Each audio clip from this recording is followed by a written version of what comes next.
Odia Tech and Science. Exploring innovation and discovery in Odia.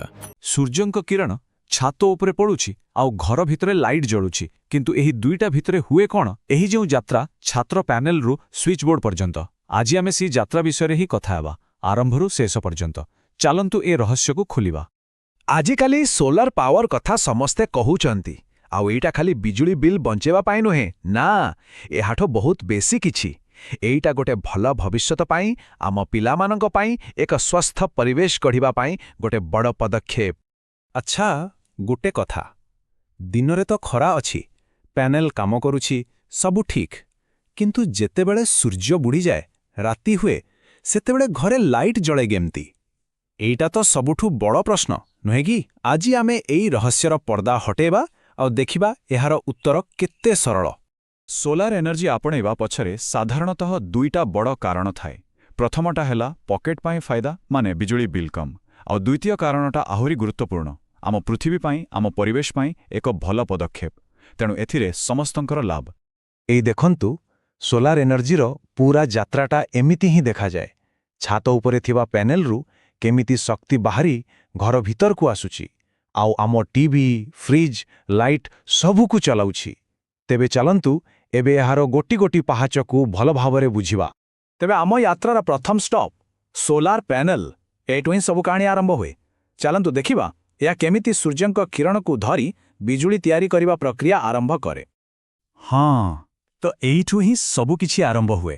Solar ପ୍ୟାନେଲର କାମ ହେଲା ସୂର୍ଯ୍ୟଙ୍କ କିରଣକୁ ସିଧାସଳଖ ବିଜୁଳିରେ ବଦଳାଇବା କିନ୍ତୁ ଏ ଯେଉଁ ବିଜୁଳି ତିଆରି ହୁଏ ତାକୁ କହନ୍ତି ଡାଇରେକ୍ଟ କରେଣ୍ଟ ବା ଡିସି। ଏମିତି ଭାବନ୍ତୁ ଯେମିତି ଗୋଟେ ପାଇପ୍ରେ ପାଣି ସିଧା ଗୋଟିଏ ଦିଗରେ ବହିଯାଉଛି କିନ୍ତୁ କଥା ହେଉଛି ଆମ ଘରେ ଥିବା ଜିନିଷପତ୍ର ଏହି ଡିସି ପାୱାରରେ ଚାଲିପାରିବା ନାହିଁ। ଆଚ୍ଛା ଆଉ ଗୋଟେ ମଜା କଥା ସବୁ ସୋଲାର ପ୍ୟାନେଲ୍ସ କିନ୍ତୁ ଗୋଟିଏ ପ୍ରକାରର ନୁହେଁ ମୁଖ୍ୟତଃ ଦୁଇ ପ୍ରକାରର ମୋନୋକ୍ରିଷ୍ଟାଲାଇନ୍ ଆଉ ପଲିକ୍ରିଷ୍ଟାଲାଇନ୍। ମୋନୋକ୍ରିଷ୍ଟାଲାଇନ୍କୁ ଗୋଟେ ଶୁଦ୍ଧ ଦାମୀ ହୀରା ଭଳି ଭାବନ୍ତୁ କାରଣ ଏହା ଗୋଟେ ସିଲିକନ୍ କ୍ରିଷ୍ଟାଲରୁ ତିଆରି ହୋଇଛି ଆଉ ଏହାର ଦକ୍ଷତା ବି ବହୁତ ବେଶୀ। ଅନ୍ୟପଟେ ପଲିକ୍ରିଷ୍ଟାଲାଇନ୍ ହେଲା ଅନେକ ଛୋଟ ଛୋଟ କ୍ରିଷ୍ଟାଲକୁ ମିଶେଇ ତିଆରି ହୋଇଥାଏ। ଏଇଟା ଟିକେ ଶସ୍ତା କିନ୍ତୁ ଦକ୍ଷତା ଟିକେ କମ୍। ଏହି ଗ୍ରାଫକୁ ଦେଖିଲେ କଥାଟା ପୁରା ସ୍ପଷ୍ଟ ହୋଇଯିବ। ଦେଖନ୍ତୁ ଦକ୍ଷତାରେ କେତେ ଫରକ। ଏବେ ପ୍ରଶ୍ନ ଉଠୁଛି ଏହାର ଅର୍ଥ କ'ଣ? ଦେଖନ୍ତୁ ଯଦି ଛାତ ଉପରେ ଜାଗା କମ୍ ଅଛି ସେଠି ବଡ଼ ମୋନୋକ୍ରିଷ୍ଟାଲାଇନ୍ ପ୍ୟାନେଲ୍ସ ବହୁତ କାମରେ ଆସେ କାରଣ ସେ କମ୍ ଜାଗାରୁ ହିଁ ଏହା ଅଧିକ ବିଜୁଳି ତିଆରି କରିପାରିବ ଆଉ ଲମ୍ବା ସମୟରେ ଏହି ଛୋଟ ପାର୍ଥକ୍ୟଟା ବହୁତ ବଡ଼ ହୋଇଯାଏ। ଠିକ୍ ଅଛି ପ୍ୟାନେଲ କଥା ତ ବୁଝିଗଲେ ଏବେ ଆଗକୁ ବଢ଼ିବା ଆଉ ସିଷ୍ଟମର ସବୁଠୁ ଗୁରୁତ୍ୱପୂର୍ଣ୍ଣ ଅଂଶ ଇନଭର୍ଟର ବିଷୟରେ ଜାଣିବା। ଏହାକୁ ଆମେ ସିଷ୍ଟମର ଅନୁବାଦକ ବା ଟ୍ରାନ୍ସଲେଟର ବି କହିପାରିବା। ତେବେ ଇନଭର୍ଟରର କାମ କ'ଣ? ସତ କହିବାକୁ ଗଲେ ଏଇଟା ପୁରା ସିଷ୍ଟମର ମସ୍ତିଷ୍କ। ମନେ ଅଛି ପ୍ୟାନେଲରୁ ଡିସି ପାୱାର ଆସୁଥିଲା ଇନଭର୍ଟର ସେହି ଡିସି ପାୱାରକୁ ଏସି ମାନେ ଅଲ୍ଟରନେଟିଂ କରେଣ୍ଟରେ ବଦଳେଇ ଦିଏ। ଯଦି ଡିସି ଗୋଟେ ସିଧା ଲାଇନ୍ ତେବେ ଏସି ଗୋଟେ ଢେଉ ଭଳେ ଆଉ ଆମ ଘରର ଯେତେ ବି ଜିନିଷ ଅଛି ଟିଭି ଫ୍ରିଜ୍ ଲାଇଟ୍ ସବୁକିଛି ଏ ଏସି ପାୱାରରେ ହିଁ ଚାଲେ। ବାହାରକୁ ଦେଖିବାକୁ ଏହା ଗୋଟେ ବାକ୍ସ ଭଳି କିନ୍ତୁ ଭିତରେ ଏହା ଗୋଟେ ବହୁତ ଜଟିଳ ଇଲେକ୍ଟ୍ରୋନିକ୍ ନେଟୱାର୍କ। ଏଇ ଛୋଟ ଛୋଟ ସର୍କିଟ୍ଗୁଡ଼ିକ ଏତେ ଦ୍ରୁତ ଗତିରେ କାମ କରନ୍ତି ଯେ ସେମାନେ ସେଇ ସିଧା ଆସୁଥିବା ଡିସି କରେଣ୍ଟକୁ ଢେଉ ଭଳି ଏସି କରେଣ୍ଟରେ ବଦଳାଇ ଦିଅନ୍ତି। ଏଇଟା ହିଁ ସେଇ ଯାଦୁ ଯାହା ସୋଲାର ଏନର୍ଜିକୁ ଆମ ଘର ପାଇଁ ବ୍ୟବହାରଯୋଗ୍ୟ କରିଥାଏ। ହଉ ତେବେ ଏବେ ଆମ ପାଖରେ ଏସି ପାୱାର ଅଛି ଯାହାକୁ ଆମେ ବ୍ୟବହାର କରିପାରିବା କିନ୍ତୁ ପ୍ରଶ୍ନ ହେଉଛି ଦିନବେଳା ଏହି ପାୱାର କୁଆଡ଼େ ଯାଏ ଆଉ ସବୁଠୁ ବଡ଼ କଥା ରାତି ହେଲେ କ'ଣ ହୁଏ ଚାଲନ୍ତୁ ଜାଣିବା।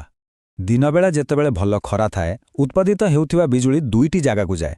କିଛି ଅଂଶ ସିଧାସଳଖ ଆମ ଘରର ଲାଇଟ୍ ଫ୍ୟାନ୍ ଟିଭି ଚଲେଇବାରେ ଲାଗେ ଆଉ ଯେଉଁ ଅତିରିକ୍ତ ଶକ୍ତି ବଳି ପଡ଼େ ସେଇଟା ଯାଇ ବ୍ୟାଟେରୀରେ ଜମା ହୁଏ।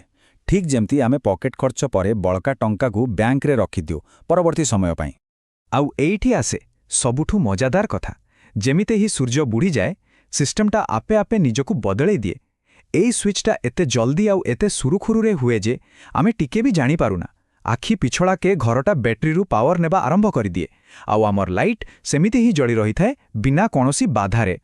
ଠିକ୍ ଅଛି ସିଷ୍ଟମ କେମିତି କାମ କରେ ସେଇଟା ତ ଆମେ ବୁଝିଗଲେ କିନ୍ତୁ ଯଦି କେହି ଏହାକୁ ଲଗାଏ ତେବେ ଲମ୍ବା ସମୟ ପାଇଁ କ'ଣ ହୁଏ ମାନେ ଏହାର ରକ୍ଷଣାବେକ୍ଷଣ ଏହା କେତେ ଦିନ ଚାଲେ? ଚାଲନ୍ତୁ ଏ ବିଷୟରେ ଟିକେ କଥା ହେବା।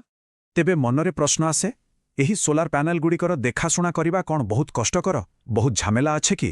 ଏଇଟା ଏକ ବହୁତ ସାଧାରଣ ପ୍ରଶ୍ନ। ଆସନ୍ତୁ ଦେଖିବା ଏହାର ଉତ୍ତର କ'ଣ। ସତ କଥା ହେଲା, ଏଥିରେ ବିଶେଷ କିଛି ରକ୍ଷଣାବେକ୍ଷଣ ଦରକାର ପଡ଼େନି। ଏଟା ଆଶ୍ଚର୍ଯ୍ୟ ଲାଗିପାରେ, କିନ୍ତୁ ଅଧିକାଂଶ ସମୟରେ ବର୍ଷା ପାଣି ହିଁ ଏହାକୁ ସଫା କରିଦିଏ। ହଁ, ବର୍ଷକୁ 2-4 ଥର ଟିକେ ହାଲକା ସଫା କରିଦେଲେ ଭଲ। ଆଉ ଗୋଟେ ବଡ଼ କଥା ହେଲା, ଏହି ପ୍ୟାନେଲଗୁଡ଼ିକ ବହୁତ ମଜବୁତ। ଏମିତି ତିଆରି ହେଇଛି ଯେ ଏହା କୁଆପଥର ମାଡ଼ ହେଉ କିମ୍ବା ଖରାପ ପାଗ, ସବୁ ସହିପାରିବ। ତେଣୁ ଶେଷରେ ଆମେ ଏତିକି କହିପାରିବା ଯେ ବ୍ୟାଟେରୀ ଷ୍ଟୋରେଜ୍ ଖାଲି ଗୋଟେ ଅତିରିକ୍ତ ଜିନିଷ ନୁହେଁ, ଏହା ହିଁ 24 ଘଣ୍ଟା ସୋଲାର ପାୱାରର ଭବିଷ୍ୟତ। ଏହା ବିନା ସୋଲାର ସିଷ୍ଟମ ଅଧା। ବ୍ୟାଟେରୀ ହିଁ ସୌରଶକ୍ତିକୁ ପ୍ରକୃତରେ ସମ୍ପୂର୍ଣ୍ଣ କରେ ଆଉ ଏହାକୁ ଦିନରାତି ଆମ କାମରେ ଲଗାଇବା ପାଇଁ ସକ୍ଷମ କରାଏ।